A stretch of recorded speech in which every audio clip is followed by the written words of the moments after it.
When a young black engineer walks into the corporate tower of a billion-dollar agricultural empire to fix a malfunctioning harvester, the CEO dismisses him as a maintenance worker, never suspecting that the man he's belittling is not only a genius in disguise, but also the son of the very farmer whose complaints about their faulty equipment he's been arrogantly ignoring. What starts as an insult becomes a reckoning, unraveling biases, reshaping perspectives, and setting the stage for a dramatic transformation in how power, respect, and innovation collide.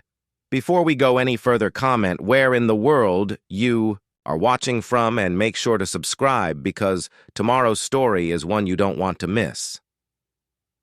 The gleaming towers of Hartwell Industries pierced the Chicago skyline like steel monuments to corporate success. Inside the 42nd floor executive suite, CEO Richard Hartwell adjusted his Italian silk tie and gazed out at the city below. At 55, he had built his agricultural equipment empire from a small manufacturing plant into a billion-dollar corporation. Success had made him confident, perhaps too confident in his ability to size up people at first glance. The elevator chimed softly as it reached the executive floor.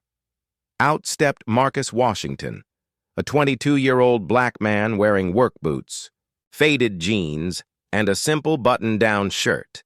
His calloused hands and sun-weathered skin told the story of someone who worked with them daily. Marcus had been called in to examine a prototype harvester that had been giving the engineering team fits for weeks. Richard's assistant, Jennifer, greeted Marcus at the reception desk. "Mr. Washington, they're waiting for you in conference room A. The CEO wanted to personally oversee this consultation." As Marcus entered the glass-walled conference room, he found himself face-to-face with Richard Hartwell and 3 senior engineers. The contrast was stark, the executives in their $1,000 suits and Marcus in his working man's attire. Richard barely looked up from his tablet as he spoke. "You must be the maintenance guy they called in. Good. We've got a machine that's been nothing but trouble, and my engineers can't seem to figure it out." His tone was dismissive, the way one might address a janitor or delivery person. Marcus remained calm, extending his hand. "Actually, Mr. Hartwell, I'm Marcus Washington. I'm here to—" "Whatever," Richard interrupted, not taking the offered handshake. "Look, I don't have time for small talk. This prototype harvester over here has been acting up for 3 weeks. The hydraulic system keeps failing, and we've got investors coming next week. Just fix it and make it quick. My engineers have tried everything." The 3 senior engineers, Dr. Patricia Chen, James Morrison, and Robert Klein, exchanged uncomfortable glances. They had specifically requested Marcus because of his reputation, but their CEO clearly had other ideas about who he was and why he was there. Marcus walked over to the massive prototype harvester, its red and silver body gleaming under the conference room's LED lights. The machine was a marvel of modern engineering, GPS-guided, computer-controlled, and capable of harvesting 50 acres in a single day. He ran his hands along the hydraulic lines, his fingers finding problems that others had missed. "Sir," Dr. Chen interjected carefully, "perhaps I should explain why we called Mr. Washington. He's not exactly—" "Patricia, please," Richard cut her off with a wave of his hand. "I can see what he is. Just let him do his job so we can get back." 2 hours. Marcus knelt beside the machine, pulling out a small toolkit he always carried. His movements were methodical, precise. He traced the hydraulic lines with the expertise of someone who had been around heavy machinery his entire life. Within minutes, he had identified not 1, but 3 separate issues that the engineering team had overlooked. "The problem isn't just the hydraulic system," Marcus said, his voice steady and professional despite the CEO's dismissive attitude. "You've got a pressure sensor that's been miscalibrated, the filtration system is using the wrong grade of fluid, and there's a software conflict between the GPS navigation and the hydraulic controls." Richard looked up from his phone, annoyed. "Look, kid, I don't need a lecture. Just fix whatever's broken and send me the bill." With respect, Mr. Hartwell, Marcus continued, these aren't quick fixes. The pressure sensor needs to be recalibrated to account for the additional weight of your new grain storage system. The hydraulic fluid needs to be completely flushed and replaced with a higher viscosity grade that can handle the increased pressure loads.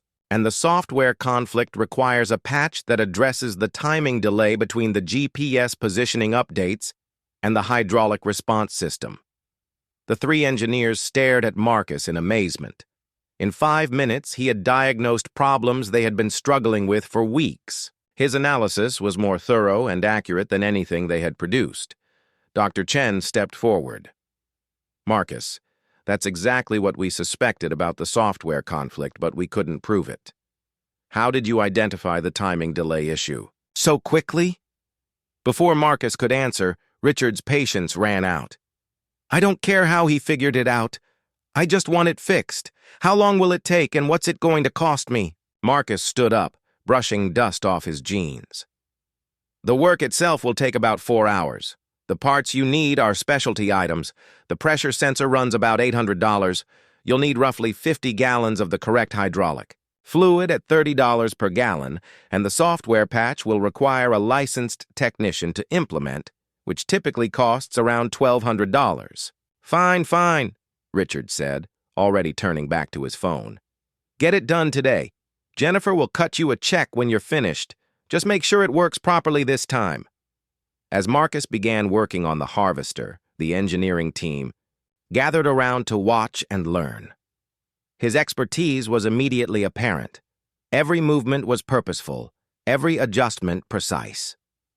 He worked with the confidence of someone who had been around agricultural equipment his entire life. Where did you learn to work on these systems? James Morrison asked, genuinely curious. Marcus smiled as he carefully removed the faulty pressure sensor. I grew up around farming equipment. My father always said that understanding these machines was like understanding a language. Once you learn to listen to what they're telling you, you can diagnose problems before they become disasters. Dr. Chen nodded appreciatively. Your father sounds like a wise man. Is he a mechanic too? Not exactly, Marcus replied, focusing on his work. He's more of a farmer, but he's always believed in understanding every aspect of the operation. Can't run a successful farm if you don't know how to maintain your equipment. Richard, who had been pacing near the windows while making phone calls, caught fragments of the conversation. He approached the group with an air of superiority. Let me guess, Richard said with a condescending smile. Small family farm, probably struggling to make ends meet like most of them these days. I see a lot of farmers' kids trying to make it in the city, picking up odd jobs to help support the family back home. Marcus paused in his work, his jaw tightening slightly, but he remained professional. Something like that, Mr. Hartwell. Richard continued, warming to his subject. Don't get me wrong. There's nothing shameful about honest work.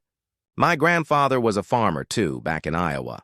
Small operation, maybe 100 acres of corn and soybeans. Hard life, never made much money at it. That's why I decided to get into the business side of agriculture instead of the farming side. More money in selling equipment to farmers than in being one. The engineers exchanged glances, sensing the condescension in their CEO's tone. Marcus continued working, but they could see the tension in his shoulders. These small farmers, Richard went on, they're a dying breed, really. Can't compete with the big agribusiness operations anymore. Technology has passed most of them by. They're still trying to run 1,000-acre operations with equipment that should have been retired 20 years ago. Marcus finally looked up from his work. Actually, Mr. Hartwell, many modern farmers are incredibly sophisticated. They use GPS guidance systems, soil analysis software, weather prediction algorithms, and precision planting techniques that rival anything used in major manufacturing. Some of the most innovative agricultural technology comes from farmers who identified problems in the field and developed solutions themselves. Richard waved dismissively.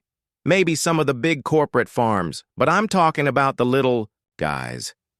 Family operations that have been doing things the same way for generations. They're too set in their ways to adapt to modern methods. Dr. Chen couldn't help but speak up. Actually, sir, some of our best improvement suggestions have come from smaller farm operators. They often have insights that our engineering team misses because they're the ones actually using the equipment in real-world conditions day after day. Richard's phone buzzed, and he glanced at it with irritation. Speaking of small farmers, I've got this situation brewing down in Mississippi. Some farmer down there has been complaining about our new Model X 2000 series harvesters. Claims they're not performing up to specifications. He's been making noise about it for months, threatening to involve the agriculture department if we don't address his concerns. He scrolled through his messages, his frustration evident. Washington, that's the name. Some guy named Washington who thinks he knows more about our equipment than our engineers do. He's demanding a meeting, wants us to send representatives down to his farm to see the problems firsthand. The nerve of these people, thinking they can tell $1 billion company how to build equipment. Marcus's hands stilled on the hydraulic fitting he had been adjusting. The engineers noticed his sudden change in demeanor. This Washington character, Richard continued, he's got some pull in the farming community down south, apparently. My sales team is worried he might convince other farmers to avoid our products if we don't handle this right. But I'll be damned if I'm going to let some small-time farmer dictate terms to Hartwell Industries. Marcus stood up slowly, wiping his hands on a shop rag. What exactly are his complaints about the X2000 series? Richard looked surprised that the maintenance worker was asking about corporate matters. Why do you care? Just finish fixing the machine. I'm curious about the technical issues, Marcus replied evenly. If there are consistent problems with the X2000 series, it might be related to what I'm seeing here with this prototype. Richard sighed, as if explaining things to a child. He claims the harvesters are losing efficiency in high-moisture grain conditions. Says the separation system isn't working properly, and that grain loss is running higher than our specifications promise. He's documented everything, apparently. Yield comparisons, efficiency ratings, even video evidence of the alleged problems. The engineers leaned in, interested in the technical discussion. Has anyone from the company actually examined his equipment? Or witnessed these problems firsthand? Marcus asked. Richard laughed. We're not going to waste our time and money sending engineers down to some backwoods farm in Mississippi just because one farmer can't figure out how to operate his equipment properly. If he can't make our machines work, that's his problem, not ours. Marcus's expression hardened. What if he's right? What if there really are problems with the X2000 series that need to be addressed?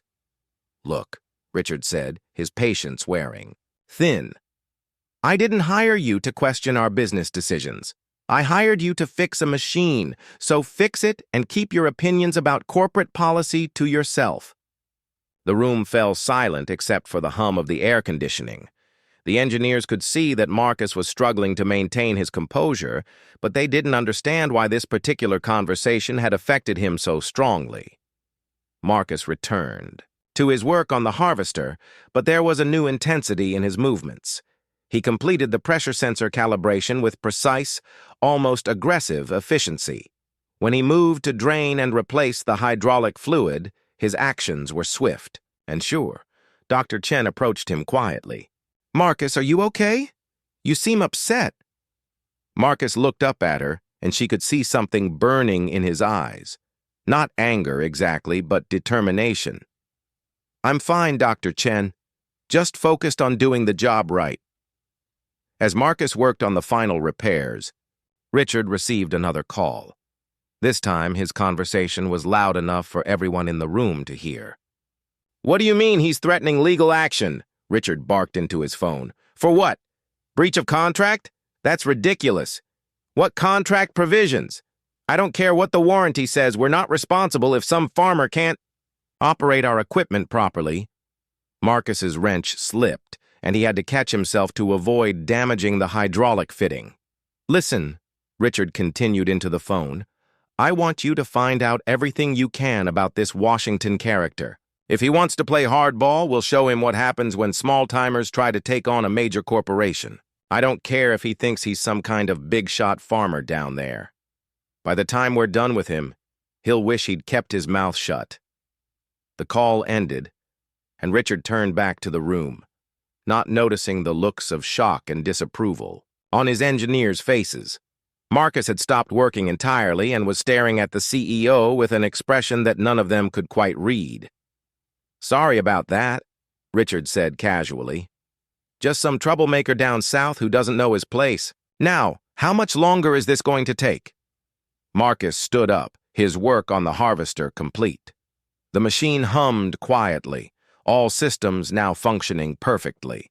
But instead of announcing that he was finished, he walked over to the conference table and pulled out his cell phone. "Mr. Hartwell," Marcus said quietly, "before I finish up here, I think there's something you should know." Richard barely looked up from his tablet. "What now?" Marcus dialed a number and put the phone on speaker. After 2 rings, a deep, authoritative voice answered. "Washington Enterprises, this is Samuel Washington speaking." Richard froze. The engineers looked confused, but they could see that something significant was happening. "Hello, Dad," Marcus said, his eyes never leaving Richard's face. "I'm up in Chicago right now at Hartwell Industries. I think you and Mr. Hartwell need to talk." The conference room fell into absolute silence. Richard Hartwell's face went through a series of expressions: confusion, recognition, and then growing horror as the implications became clear. "Marcus?" Samuel Washington's voice came through the phone speaker, warm with paternal concern. "What are you doing at Hartwell Industries? I thought you were visiting your sister in Chicago." "I was, Dad, but Dr. Chen from their engineering department called me about a problem with one of their prototype harvesters. They needed someone who understood both the mechanical and software systems." Marcus kept his eyes fixed on Richard, whose face had gone pale.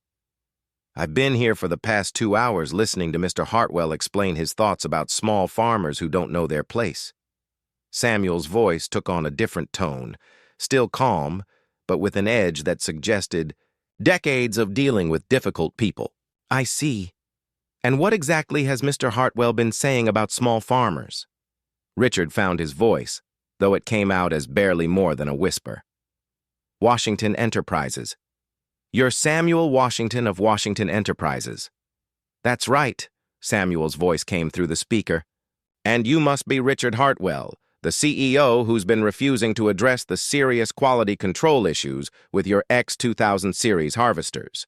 The same man who just told his legal team to find out everything they can about this Washington character and show me what happens when small-timers try to take on a major corporation."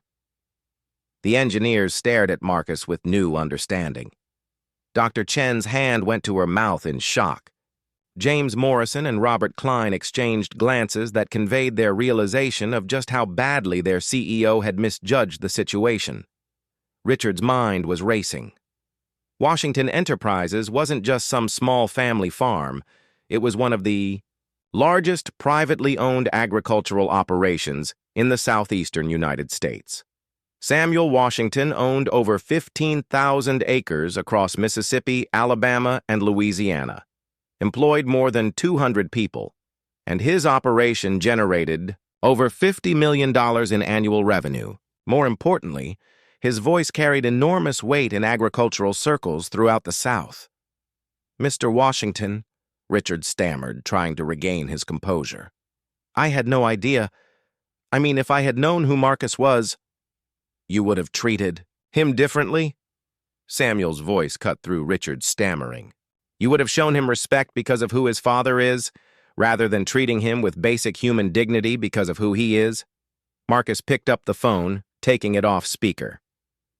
"Dad, let me fill you in on the details." He walked to the far end of the conference room, speaking quietly to his father, while Richard and the engineers processed what had just happened. Dr. Chen was the first to break the stunned silence. "Sir," she said to Richard, "I tried to tell you earlier, Marcus isn't a maintenance worker. He has a master's degree in agricultural engineering from MIT and a bachelor's in mechanical engineering from Georgia Tech. He's been consulting on agricultural equipment design for the past 3 years, and he's considered one of the foremost experts on integrated farming systems in the country. Richard felt his stomach drop. MIT, Georgia Tech. James Morrison nodded grimly. His thesis at MIT was on hydraulic system optimization in large-scale farming equipment. The innovations he developed are being used by 3 of our competitors. We've been trying to recruit him for 2 years, but he's always turned down our offers. Robert Klein added, the software diagnostic techniques he just used on our prototype? He developed those systems himself. Half of our current engineering protocols are based on methodologies he published in the Journal of Agricultural Engineering. Richard sank into a chair, the full magnitude of his mistake becoming clear. He had not only insulted one of the most respected young engineers in the agricultural industry, but he had done so in front of that man's father, a father who happened to be one of the most influential farmers in the American South. Marcus returned to the group, his phone call completed. My father would like to speak with you now, Mr. Hartwell. With trembling hands, Richard took the phone. Mr. Washington, I want to apologize. Save it! Samuel's voice was stern but controlled. I've been dealing with men like you my entire life, Mr. Hartwell. Men who make assumptions based on appearances, who think respect is something that flows upward toward wealth and power rather than outward toward all people. Richard tried to speak, but Samuel continued. For the past 6 months, I've been trying to work with your company to address legitimate quality control issues with equipment I purchased in good faith. Equipment that cost my operation over $2 million. Instead of listening to my concerns or sending qualified personnel to investigate, you've dismissed me as some small-time farmer who doesn't know his place. Mr. Washington, if we could just... I'm not finished. Samuel's voice cut him off. Today you had the opportunity to meet my son, one of the most gifted agricultural engineers of his generation. Instead of recognizing his expertise, you saw a young black man in work clothes and assumed he was there to perform manual labor. You dismissed him, talked down to him, and refused to even shake his hand. The weight of Samuel's words settled over the room like a heavy blanket. The engineers couldn't look at their CEO, embarrassed by his behavior and their own failure to speak up more forcefully. But here's what you need to understand, Mr. Hartwell, Samuel continued. Marcus didn't just fix your prototype today. In 4 hours, he solved problems your engineering team couldn't resolve in 3 weeks. He identified issues that could have cost your company millions in warranty claims and product recalls. Despite your disrespectful treatment, he did exceptional work, because that's the kind of man he is. Marcus stood quietly, his face impassive, as his father continued. Now, I'm going to make you an offer. And you're going to listen carefully. Next week, you're going to come to Mississippi. Not your sales team, not your regional managers, you, personally. You're going to spend 3 days on my farm, seeing firsthand how your equipment performs in real-world conditions. You're going to listen to the concerns of farmers who spend their hard-earned money on your products. Richard started to object, but Samuel pressed on. Furthermore, you're going to bring Marcus with you as your chief technical consultant on this visit. You're going to pay him his standard consulting fee, which is $5,000 per day, and you're going to treat him with the respect that any expert consultant deserves. The consulting fee made Richard wince. $15,000. For 3 days, plus travel expenses, but he was in no position to negotiate. If you do this, Samuel concluded, and if you demonstrate that you're genuinely committed to addressing the quality issues with your X2000 series, then we can move forward in a professional manner. If you refuse, or if you send subordinates in your place, then I'll make sure that every farmer from Virginia to Texas knows exactly what kind of company Hartwell Industries really is. The threat was clear, and Richard knew it wasn't an empty one. Samuel Washington's influence in agricultural circles was immense. A negative word from him could cost Hartwell Industries millions in lost sales. I accept your terms, Richard said quietly. Good. Marcus will provide you with the details of the technical issues you need to address before the visit. I suggest you take his recommendations seriously this time." The call ended, and Richard handed the phone back to Marcus with shaking hands. In the minutes following Samuel Washington's call, the conference room atmosphere was thick with tension and embarrassment. Richard Hartwell sat in his chair, staring at the prototype harvester that Marcus had expertly repaired, while the engineering team stood in uncomfortable silence. Marcus began packing his tools, his movements calm and methodical. The contrast between his composed demeanor and the chaos he had just unleashed on the CEO's assumptions was striking. Dr. Chen finally broke the silence. "Marcus, I owe you an apology. I should have corrected Mr. Hartwell's misconceptions from the beginning instead of trying to do it diplomatically." Marcus looked up from his toolkit. "You don't owe me an apology, Dr. Chen. You tried to explain the situation. The problem wasn't lack of information. It was lack of willingness to listen." James Morrison stepped forward. "For what it's worth, the work you did today was extraordinary. The diagnostic approach you used on the hydraulic system, I've never seen anything like it." "It's not complicated," Marcus replied. "Most equipment problems are interconnected. Fix one issue without addressing the others, and you end up chasing symptoms instead of solving root causes. Your team was focused on individual components when you needed to look at the system as a whole." Robert Klein nodded appreciatively. "That's exactly what we've been missing. We've had 3 different departments working on this prototype, but no one was coordinating between the hydraulic, software, and mechanical systems." Richard finally found his voice. "Marcus, Mr. Washington, I need to apologize. My behavior today was inexcusable." Marcus paused in his packing and looked directly at the CEO. "Mr. Hartwell, I appreciate the apology, but I need you to understand something. This isn't about hurt feelings or wounded pride. What happened here today happens to people who look like me every single day in boardrooms and factories and farms across this country." Richard shifted uncomfortably in his seat. "When you saw me walk into this room," Marcus continued, "you made a series of assumptions based on my appearance.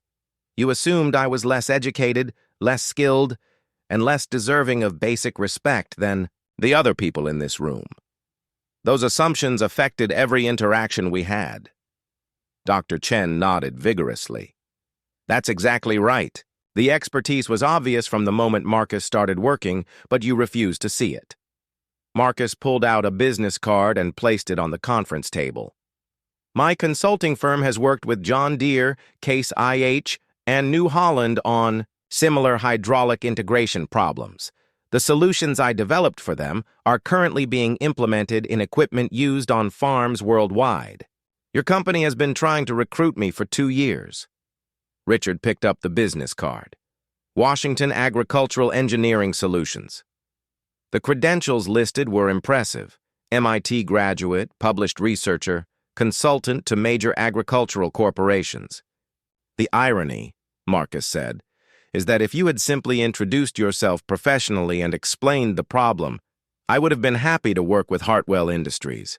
I respect your company's engineering capabilities, and I think there are opportunities for collaboration."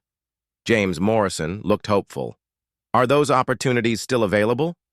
Marcus considered the question carefully. "That depends on whether this experience represents a learning opportunity or just an embarrassing incident that gets forgotten." Richard leaned forward, sensing a chance to salvage something from the disaster. "What would it take to convince you that we're serious about change?" "Start with the Mississippi trip," Marcus replied. "Don't approach it as a favor to my father or as a way to appease an angry customer. Approach it as an opportunity to understand how your equipment actually performs in the field, under real working conditions." He gestured toward the prototype harvester. "This machine works perfectly in a controlled environment like this conference room. But farming doesn't happen in controlled environments. It happens in muddy fields, during unpredictable weather, with operators who are working 16-hour days during harvest season." Dr. Chen was taking notes. "What specific issues should we be prepared to address?" Marcus pulled out his tablet and showed them a series of charts and graphs. The X2000 series has three primary problems in high moisture conditions. First, the grain separation system becomes less efficient when moisture content exceeds 18%. Second, the hydraulic system pressure fluctuations cause inconsistent header height control. Third, the GPS guidance system has trouble maintaining straight lines when ground conditions are uneven. The engineers studied the data with growing amazement. The analysis was more comprehensive than anything their own team had produced. "How long did it take you to compile this analysis?" Robert Klein asked. "About 2 weeks," Marcus replied. "My father started documenting the problems as soon as they appeared. We've been tracking performance data, weather conditions, soil moisture, levels, and grain quality measurements for the entire harvest season." Richard stared at the tablet screen. "This is incredibly detailed work." Marcus nodded. "That's what happens when you take farmer complaints seriously instead of dismissing them as operator error." The room fell quiet as the implications sank in. Richard realized that his company had missed an opportunity to identify and resolve significant product issues because of his preconceptions about who deserved to be heard. "Marcus," Richard said, slowly, "I want to make this right, not just the Mississippi trip, but our entire approach to customer feedback and product development." Marcus studied the CEO's face, looking for signs of genuine commitment versus mere damage control. "What exactly are you proposing?" Richard stood up and walked to the whiteboard.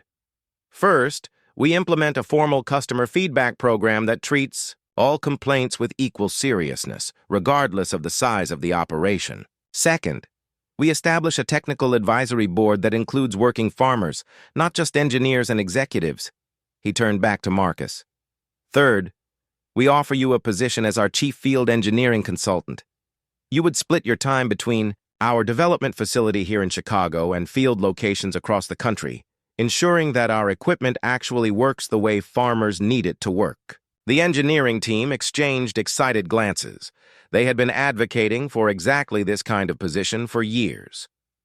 Marcus was silent for a long moment, considering the offer. "What about autonomy? Would I have the authority to halt production if I identified serious problems?"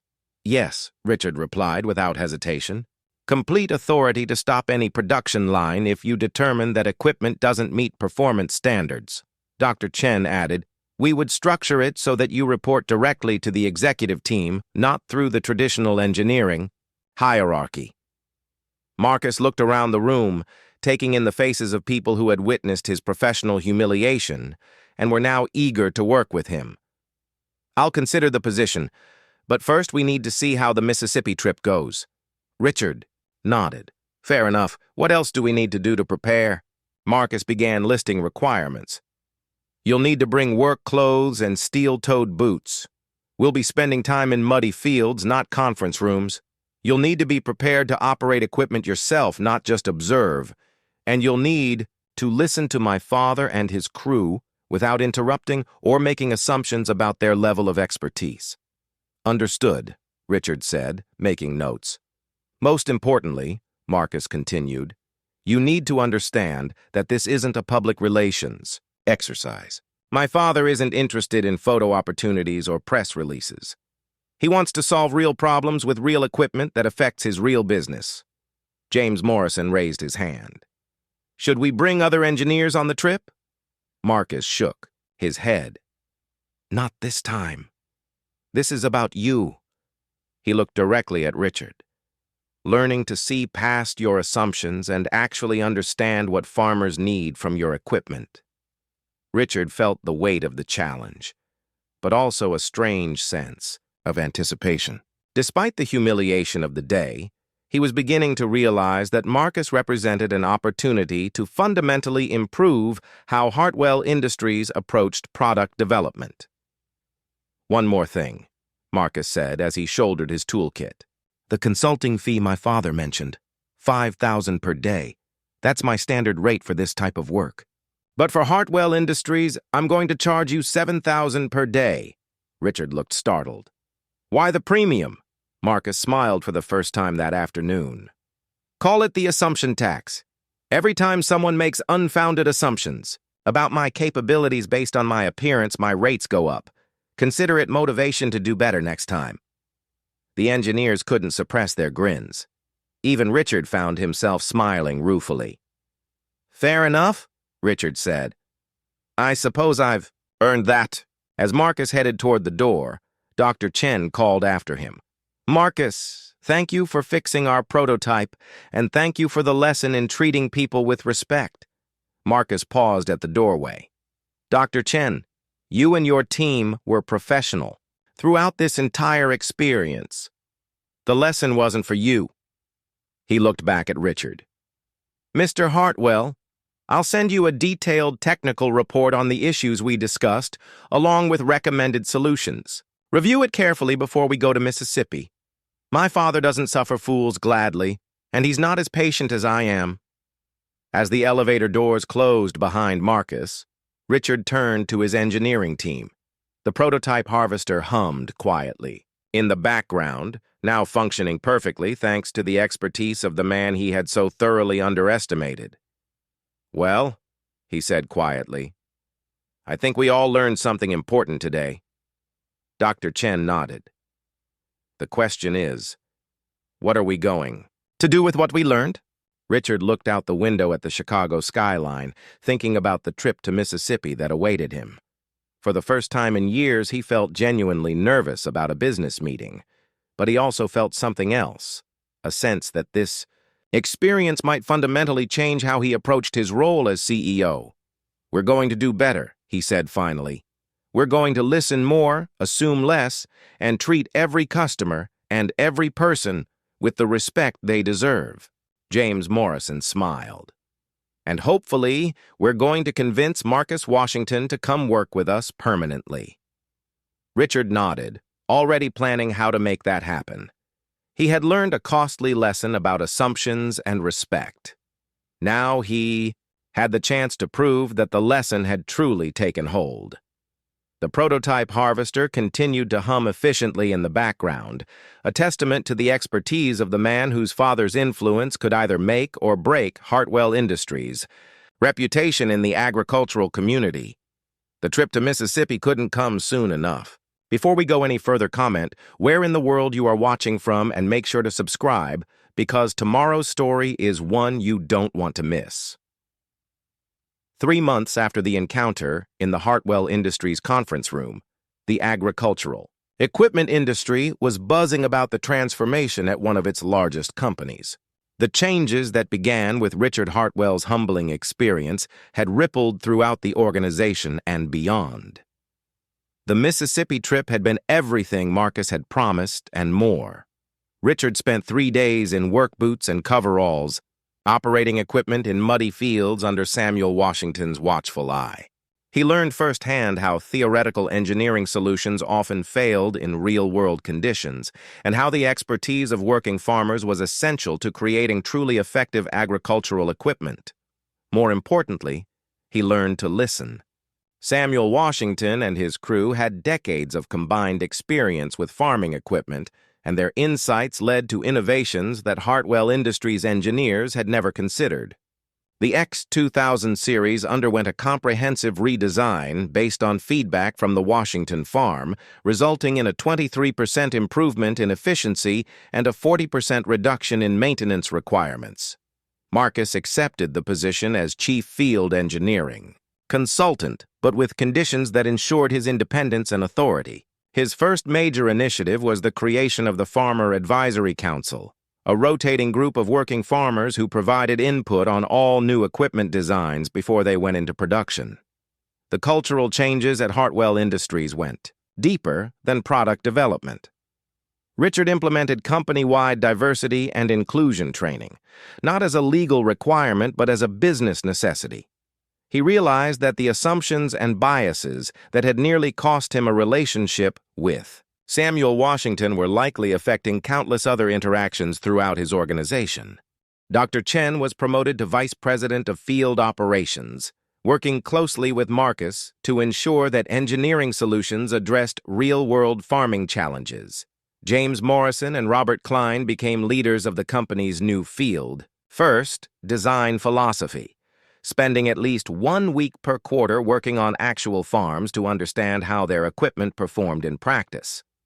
The story of Richard's encounter with Marcus became legendary in agricultural circles, though not in the way Richard had initially feared.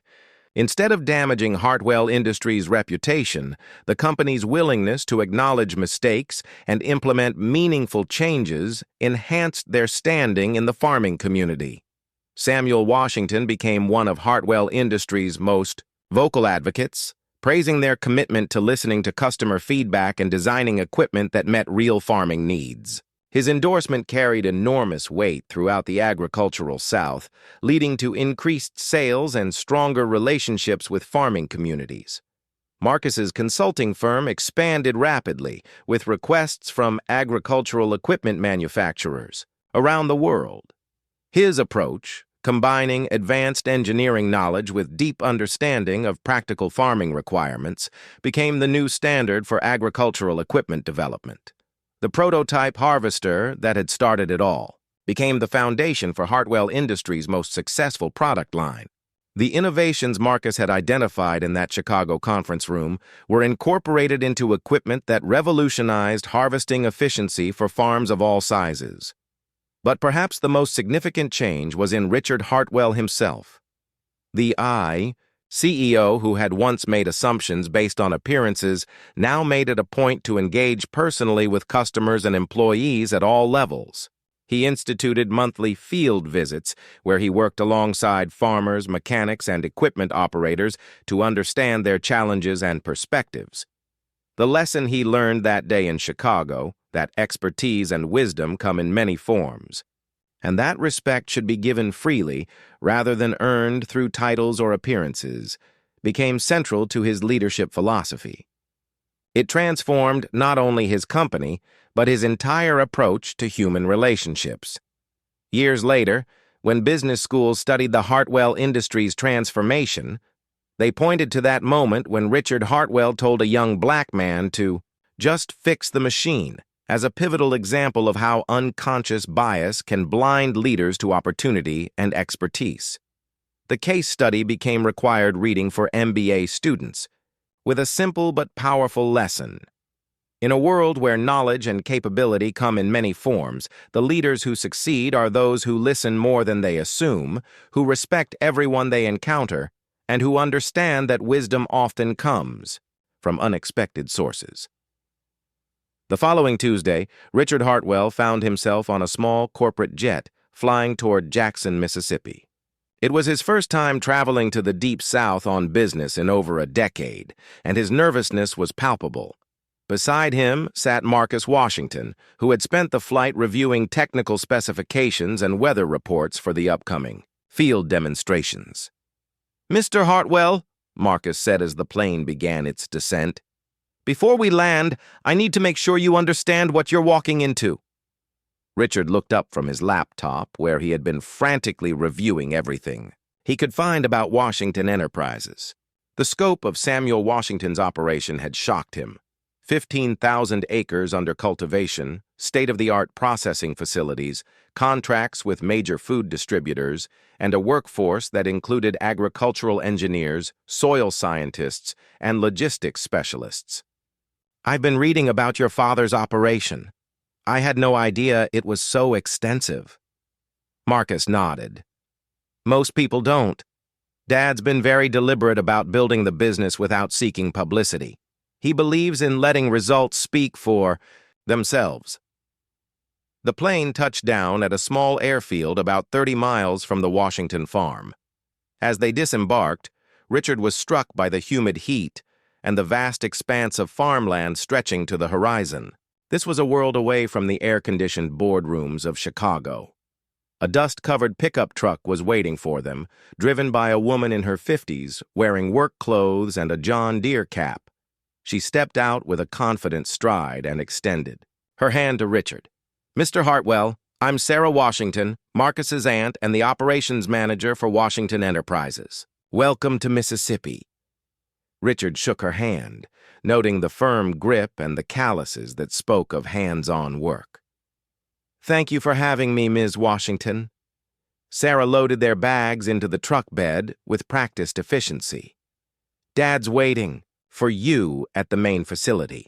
We've got about a 20-minute drive ahead of us, which will give you a chance to see some of the operation." As they drove down dusty farm roads, Richard got his first real look at modern, large-scale farming. The fields stretched endlessly in all directions, with sophisticated irrigation systems, weather monitoring stations, and equipment that rivaled anything he had seen in corporate demonstrations. "How long has your family been farming this land?" Richard asked. Sarah glanced at him in the rearview mirror. "My great-grandfather started with 40 acres in 1923. Every generation has expanded and modernized the operation.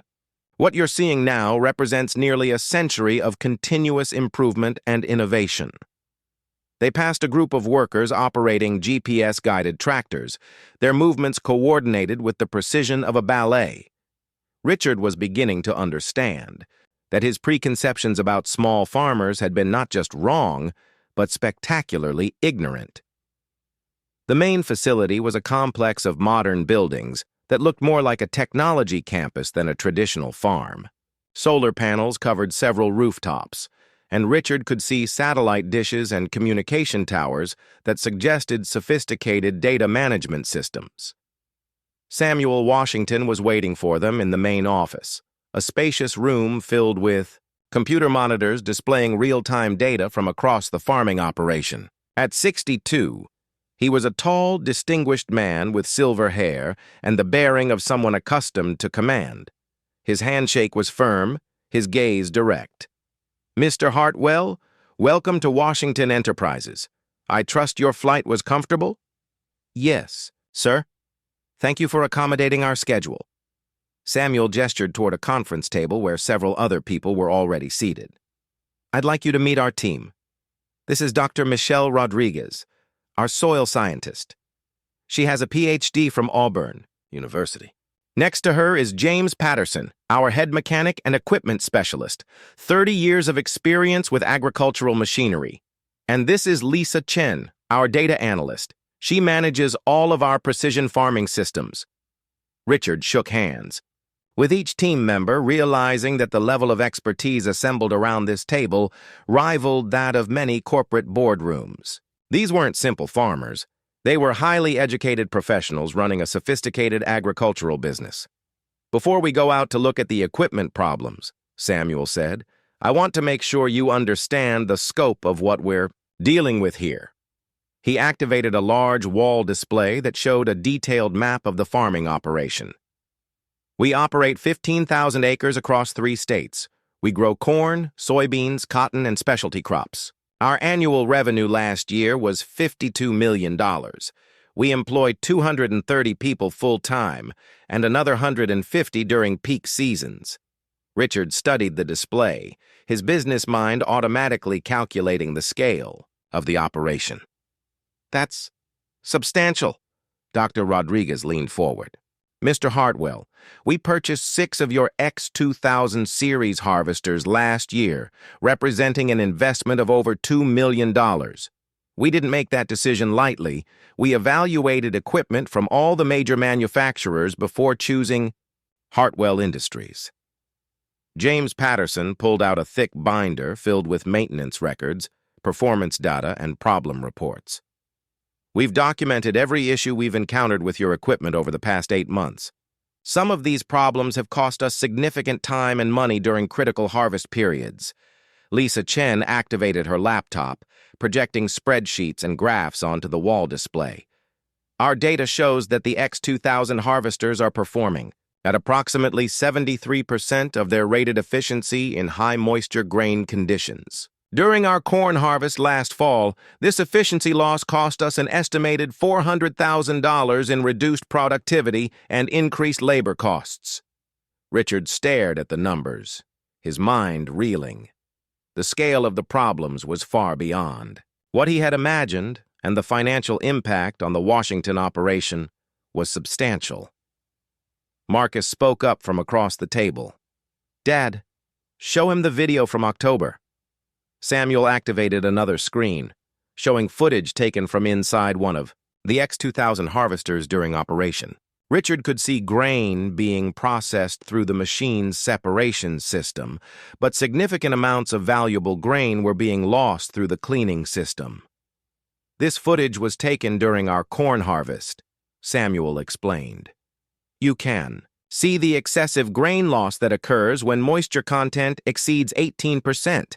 Our calculations show that we're losing approximately 3 to 5 bushels per acre due to this inefficiency. Richard did quick mental math. With thousands of acres being harvested, the financial impact was enormous. Have you shared this data with our technical support team?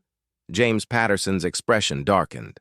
Mr. Hartwell, we've been trying to get your company's attention for 8 months.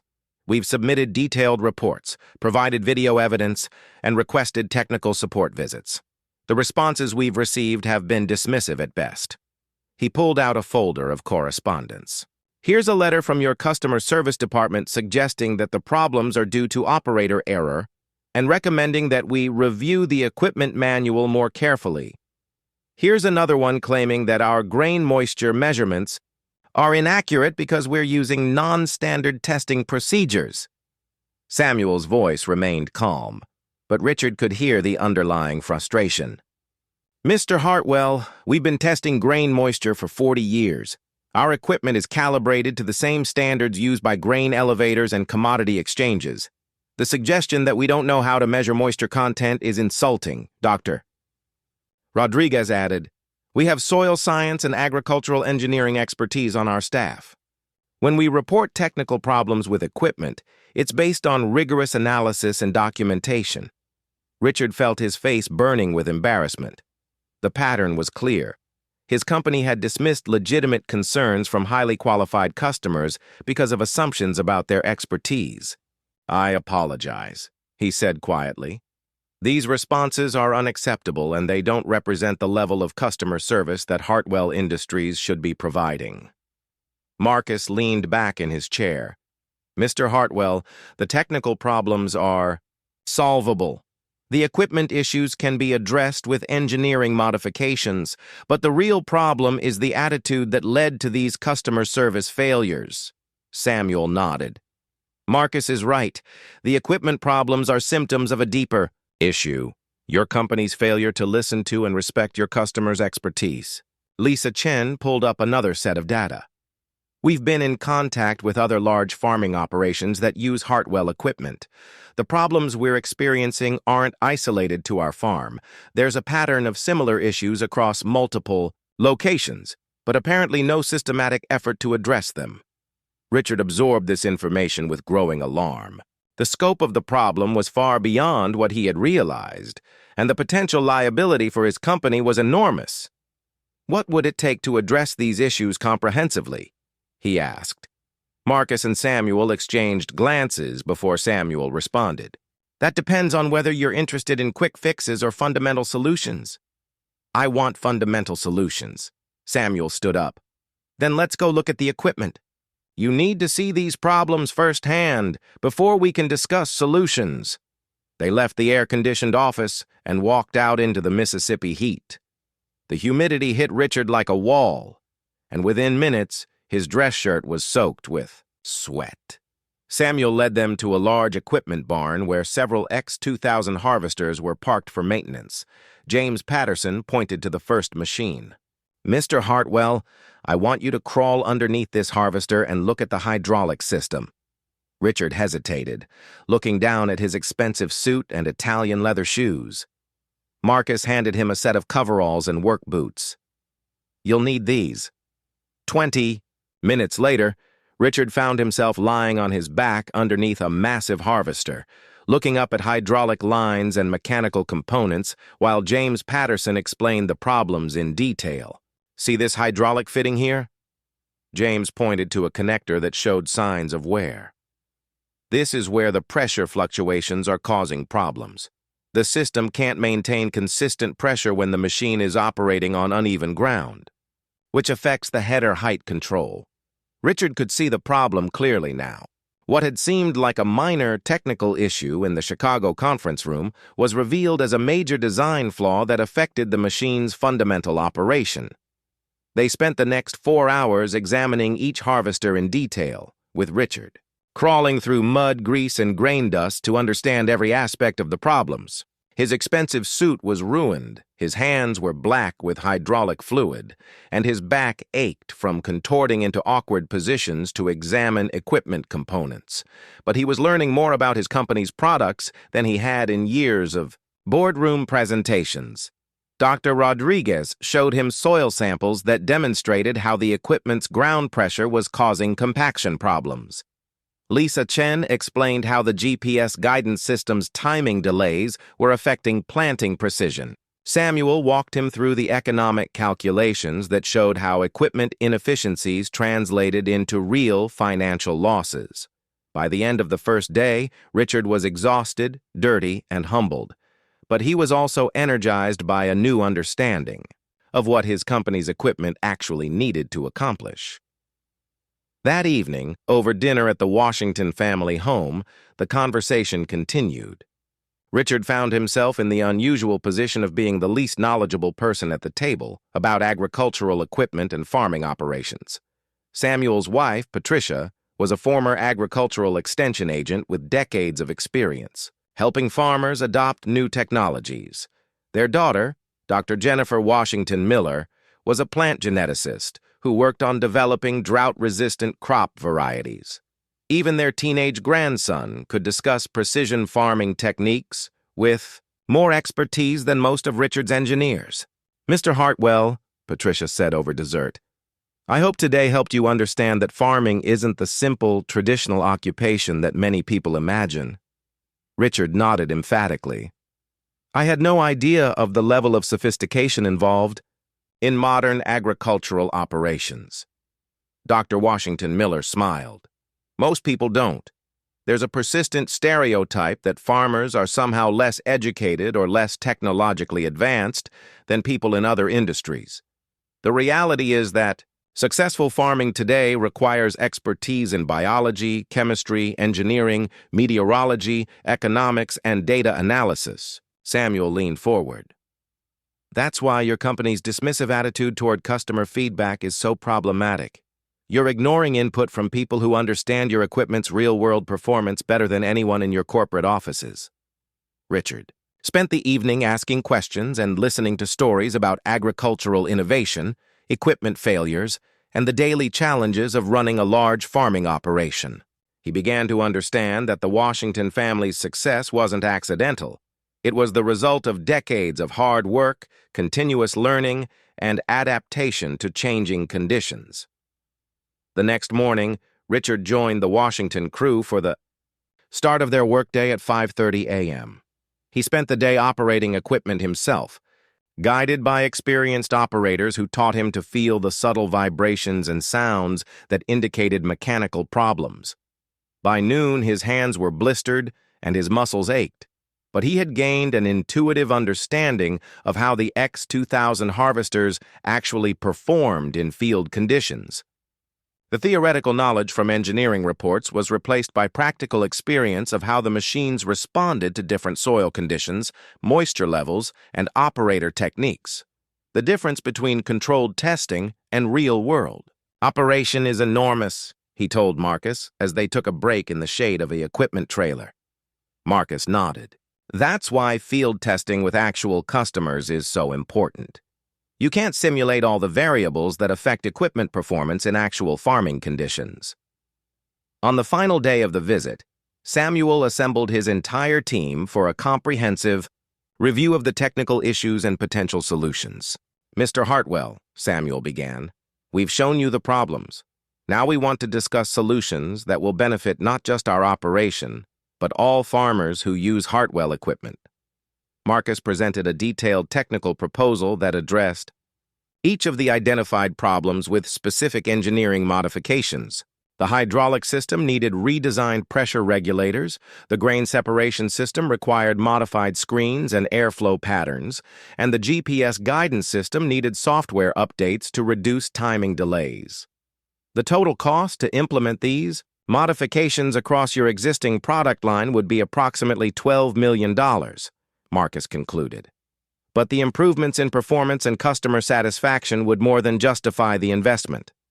Richard studied the proposal carefully. What about existing customers who have already purchased the X2000 series? Samuel's expression was serious. That's where your company's integrity will be tested. These modifications should be provided as warranty upgrades to all existing customers, not just new equipment buyers. The financial implications were staggering. Potentially, $50 million or more in warranty work across all existing X2000 harvesters. But Richard realized that the alternative, losing credibility with major agricultural customers, would be far more costly in the long run. I agree, he said without hesitation. We'll provide the modifications as warranty upgrades to all existing customers. James Patterson looked surprised. Even though it will cost your company millions? Richard nodded firmly. Mr. Patterson, we sold you equipment that doesn't perform to specifications.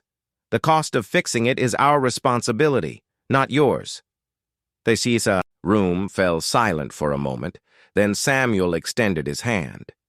Mr. Hartwell, I believe you're finally beginning to understand what customer service really means. As Richard prepared to leave Mississippi, he reflected on the transformation he had undergone in just 3 days. He had arrived as a CEO who thought he understood his business and his customers. He was leaving as someone who realized how much he still had to learn. Marcus, he said as they waited for their flight, I want to formalize our working relationship, not just as a consultant, but as a partner in transforming how Hartwell Industries approaches product development. Marcus considered the offer carefully. What exactly are you proposing? Richard pulled out a contract he had been drafting during the flight preparation. I want you to become our chief field engineering officer with equity ownership in the company and complete authority over field testing and customer feedback integration. The title and the equity offer represented a fundamental shift in how Hartwell Industries would approach agricultural equipment development. Marcus would have the power to ensure that farmer input drove engineering decisions, not just marketing considerations. I'll consider it, Marcus said, but only if you're committed to the cultural changes we've discussed. Technology problems can be solved with engineering. Cultural problems require leadership commitment. Richard looked out at the Mississippi, farmland stretching to the horizon, thinking about the lessons he had learned about assumptions, respect, and the importance of listening to expertise wherever it comes from. You have my commitment, he said. This experience has changed how I see our business and our customers. I won't let Hartwell Industries make these mistakes again.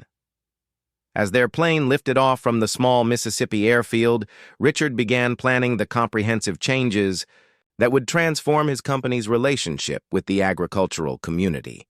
The journey that had started with a humiliating encounter in a Chicago conference room was becoming a fundamental reimagining of corporate leadership and customer service.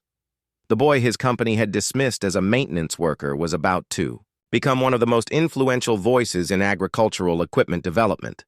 And the small farmer they had tried to ignore was about to become their most important customer relationship. The assumptions that had nearly destroyed those relationships were being replaced by respect, collaboration, and a genuine commitment to serving the needs of the agricultural community. It was a transformation that would benefit not just Hartwell Industries, but farmers across the country who depended on reliable, efficient equipment to feed the world.